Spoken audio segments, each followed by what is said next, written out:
Let us design a reduction rule. So now using this we can design a reduction rule, right? So we are saying there is always a minimum vertex cover that picks all of V1 and nothing from V0.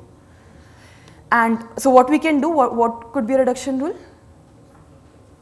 We know there is always a solution that picks all the vertices of V1. Yes. So let's see. So we can design a reduction rule in the following way. So we solved this LP of this, we got these values. Based on these values, we formed these sets V1 and V half. The reduction rule says that you can, if given this instance, you can create an equivalent instance by throwing away V1, basically taking all of V1 in the solution, right? Note that when you delete V1 from the solution, V0 becomes isolated vertices, because V0 had neighbors only inside V1. So you could actually even throw away V0 also, right? And I'll not prove the safeness of it because, I mean, we all have seen, I mean, if we know that something goes to the solution, then for vertex cover, we know that we can safely delete it, right? So this is a safe rule. Now I applied this rule. Now what remains in the graph? V half. So now we know that, let's call this graph G prime and this graph K prime, right? I want to prove that, I want to get a kernel for this, so I want to prove that this graph has small size. And I know that the vertex cover of this graph is exactly equal to V half. Okay. Now, here let's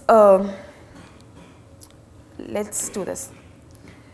So here again, let's go back to this LP.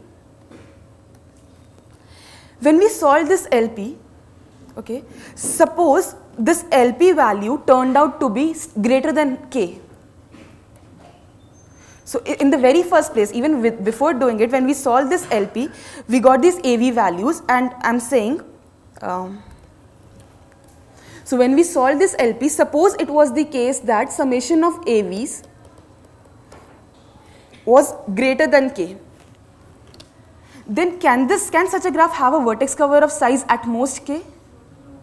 Because we know that if AV is an optimum solution, if it's an optimal solution to LP, then its size can be at most the size of any minimum vertex cover of G, right? So if its size alone is strictly greater than K, then you can't have a minimum vertex, then you can't have a vertex cover of size at most K, right?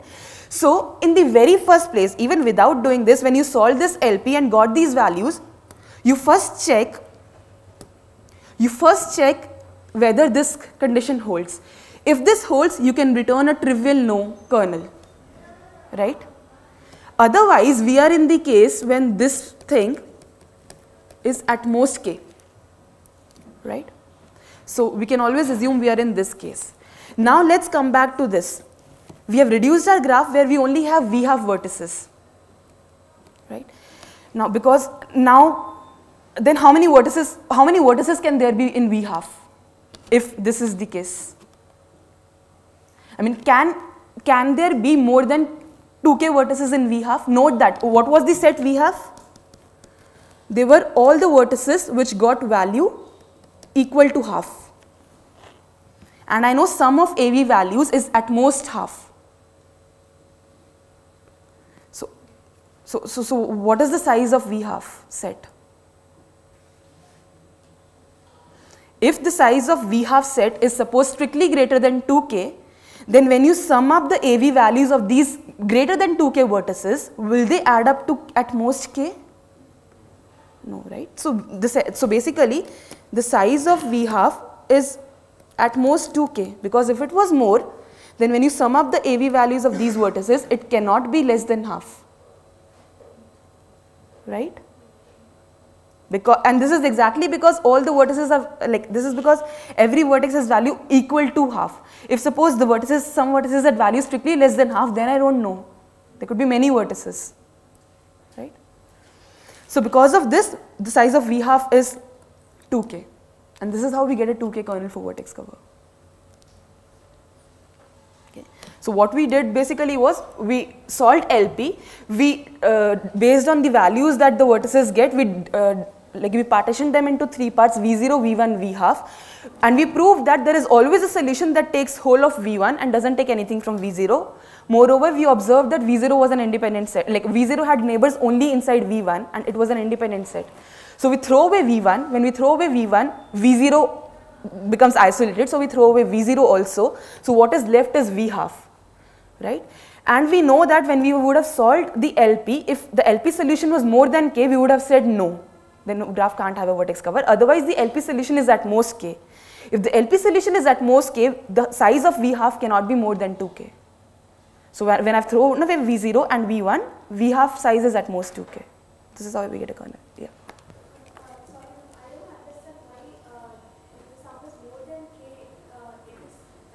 Okay, so this is because of this. If you give me any optimum solution to the vertex cover LP, then this sum can never be more than the minimum vertex cover of the graph. And this is easy to see. Think about it. Why?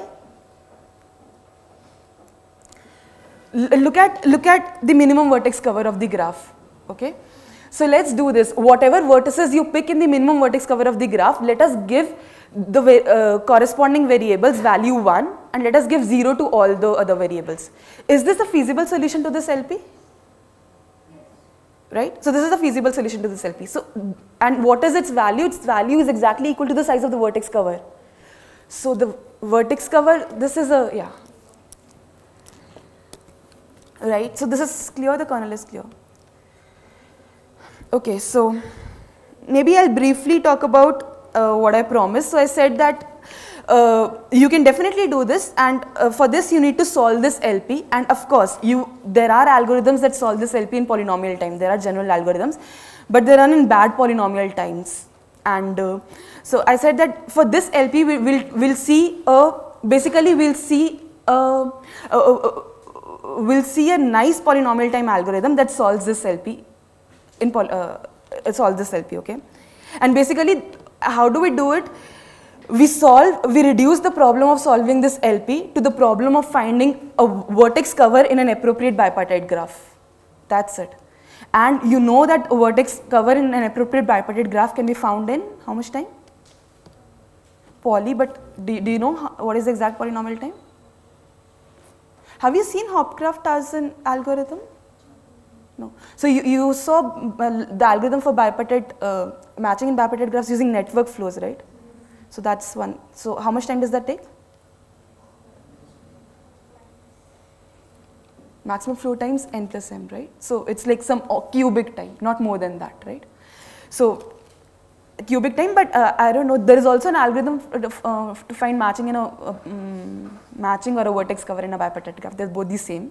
We know that by Koenig's theorem, which runs in time m root n. Okay, but that's okay. N square is good enough for us. So let's just at least see an overview of. Yeah, let me just quickly try to give you an overview of what it is. So we want to solve this LP, the vertex cover LP. See, for that what we do is, we are given this graph G, we try to construct an appropriate graph an appropriate bipartite graph. And when I say appropriate bipartite graph, I mean basically try to encode what the information that we actually need from the graph G to solve that LP into a bipartite graph, that sort of a thing. We'll see what that information is, and again we'll see what that information is. It will only be clear why we are why we are constructing such a graph only when we see the proof. Okay, so let me just give you a proof. So the goal is clear, right? You're given a graph G, you write an LP of G, and now you want to compute an optimum solution to this LP.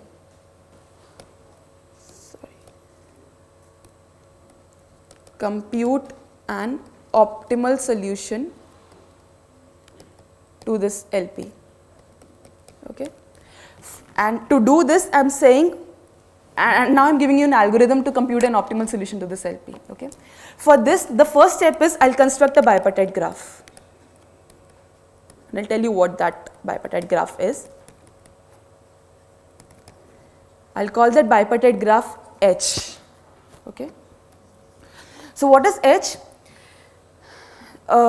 So the vertices of H are basically, look at the vertices of G and make 2 copies of them. Okay. So let's say the vertices of G were U1, U2 to UN, or say, yeah, U1, U2 to UN. Then I make 2 copies of these vertices, or yeah. Then I make 2 copies of it. Let's say I make V1 copy and W1 copy. Okay. So basically it's like I have made 2 copies for each vertex. Okay.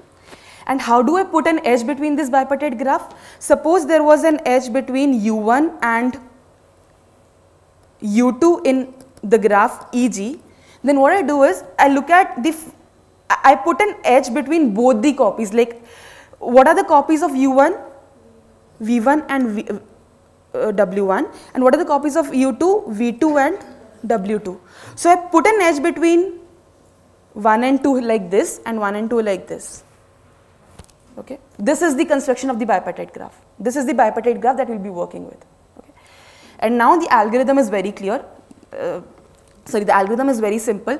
What we do is we find a minimum vertex cover of H. Okay. This can be done in polynomial time. Let's say this is S. Based on S, I give an assignment to the variables of this LP. Okay. Sorry? Yeah, so I'm saying first step is constructed this graph. The construction is clear, right? The second step is I computed a minimum vertex cover of this graph and I'm calling that graph S. Third step is based on S, we will give an assignment variables of this LP of G, okay, of the graph G, this LP that we had here. So that's a third step, and then of course we'll prove that this assignment that I've given is feasible, and then we have to prove that it's not just feasible, it's the minimum possible, like it is an optimal assignment. Okay, but first let me give you an assignment. The assignment is as follows. So for any vertex ui in G, what is the assignment? I'll give it 1 if I look at, now I'm giving this assignment based on the vertex cover. If suppose S picks both the copies of ui, like look at the vertex cover S, it is picking some vertices of H, right? And vertices of H correspond to vertices of G, right? For every vertex in G, I have 2 copies of that vertex. So I look at S and I look at all the vertices of G for which S has picked both its copies. For those vertices, I give them value 1. Look at all the vertices for which S has picked exactly 1 copy. For those vertices, I'll give it value half, and the other vertices for which S has picked no copy, I'll give them value 0. That's my assignment. So 1 if S intersection, so ui copies were vi and wi. If S was picking both of them, then I give this vertex value 1. If the same thing was picking exactly one of them, no matter what, I was giving it value half, and I was giving it 0 if it was picking nothing. Right? The assignment is clear, the construction. Okay. Let's see first. So the first, now we have to, now I'll prove that this is a feasible, and I want to prove that this is an optimal assignment. For that, I'll first prove that this is in fact feasible. That means it satisfies all the LP constraints. So prove that this XUI assignment is feasible. Why is it feasible? Can someone quickly say? So to prove feasible, what we have to say, suppose there are 2 vertices ui vj in there is an edge here. So for that we have to say that then xui plus xuj is greater than or equal to 1. Okay. So look at any edge in the graph. For that edge we created 2 edges in H. Right? If uj was an edge, then I would have had an edge in vi Wj and Vj Wi, right? I would have these two edges corresponding to this. Now S is a vertex cover for this graph. Out of these 4 vertices here, S will be picking at least 2 of them, right? I don't know which 2, but some 2, right? Now look at all the cases. If suppose S pick both of these vertices, right? Then okay, or in fact, if suppose S picks both these vertices, both 1 vertices, then that means S was picking Ui, like S was taking both the copies of Ui, in which case X of Ui would be 1. So this would hold. If otherwise, and the same holds, if S was picking both these copies, then also for Uj, it was picking both, so Uj would be 1. Otherwise, S was picking 1 this and 1 this.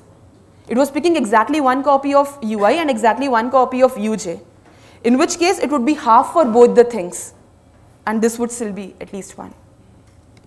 Make sense? So this is definitely a feasible assignment. So now I have to prove that it is an optimal assignment, right? So again, the way so this is the last step. So it's not very difficult. So the way we'll prove it is the following. So we'll say that, okay, look at any optimum solution. So let's say, let this be an optimum solution to the LP, like this is some optimal solution. If I prove that whatever I have constructed here,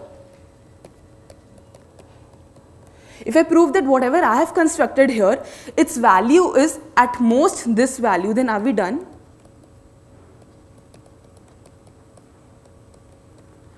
So U of Vi was some optimal solution. I don't know what it was some optimal solution, and if I prove that the value that I have computed is at most the value of that optimal solution, what does that mean? So this value was the minimum possible, then of course this value is also minimum possible, right? Like, in fact, if I can prove that, then, and if this was actually minimum possible, this will hold with equality. Okay. Now, how do I show this? For showing this, we have to, like, there's just a couple of simple things that we observe. So, as she pointed out, if we look at any optimal solution to the LP, its value is at most the vertex cover of the graph, right? Okay. Forget optimal, suppose I give you any feasible solution to the LP. Is there a relation between any feasible solution to the LP and a maximum matching in the graph? So, what I'm saying is, suppose this was a feasible solution to the LP. Just feasible, I'm not saying optimal, okay? Of course, it will hold for optimal also, because any optimal solution is feasible. But in fact, if it was any feasible solution, then what can I say about this value with respect to the maximum matching in the graph? Okay, tell me if this is true. Mm of G is the maximum matching in the graph. Can this value be less than the maximum matching in the graph? Again, what is the maximum matching? It's a collection of edges. And because it's a feasible solution, it has to satisfy the constraint that for every edge, both its endpoints should add up to at least 1, right? And a matching is a collection of disjoint edges. So if you look at the vertices corresponding to these matching edges, and if you add up their values, its size, like this size will be at least the size of the maximum matching, right? The number of edges that you have, because for each such edge contributes at least 1 to this sum disjointly, right? So this is true. And now how are we going to use this? This is true. So this is true for any graph, right? In particular, this is true for the graph H also that I have constructed, bipartite graph. And bipartite graph has a nice property that maximum matching size is actually equal to the vertex cover of H, which is nothing but the size of S, right? So there is a relation between a feasible solution of H and the vertex cover of H, right? And now observe that there is also a relation between S and the not just the feasible solution, the solution that we have constructed, the XUI solution. Can you see a relation between the size of the, can you see a relation between this is the thing that we have constructed, okay, for G, Can you see a relation between this and the size of S? Because for example, for each vertex that you in S, this value you can associate a half value to this. For example, here UI gets value 1. UI gets value 1 because there were 2 vertices in S there. And if for all the other vertices whose only one copy was picked, there is a value half here, right?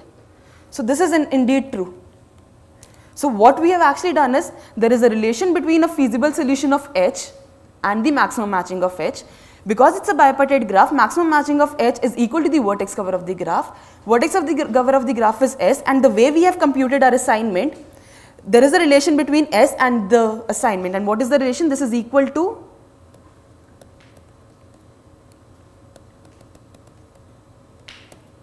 twice, right? So let's see what we have. I'll just write this thing, and we are just one step away from the proof. So what we have is 2XUI. So this is XUI is the assignment that we have proposed, okay, for which we want to prove certain thing. We have, what we have is that this is at most, right? This is at most,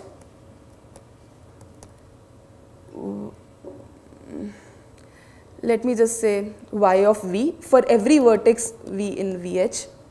Like basically it is summation over all VIs and WIs, right? Because it's basically, this is the feasible assignment for this set VH. So you have to take the assignment corresponding to every vertex. So for basically every vertex in VH, where this is any feasible solution to the LP of H. This is what we have. Now, what did we want?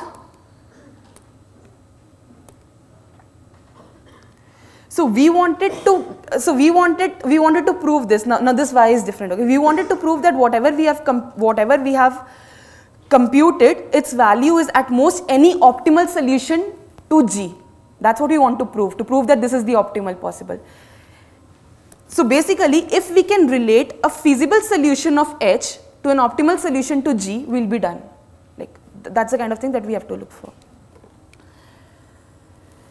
Now, to do so, observe this. So to do so, I want to give some feasible solution to H based on some solution on G. Okay. Okay. So what I'm saying is the following.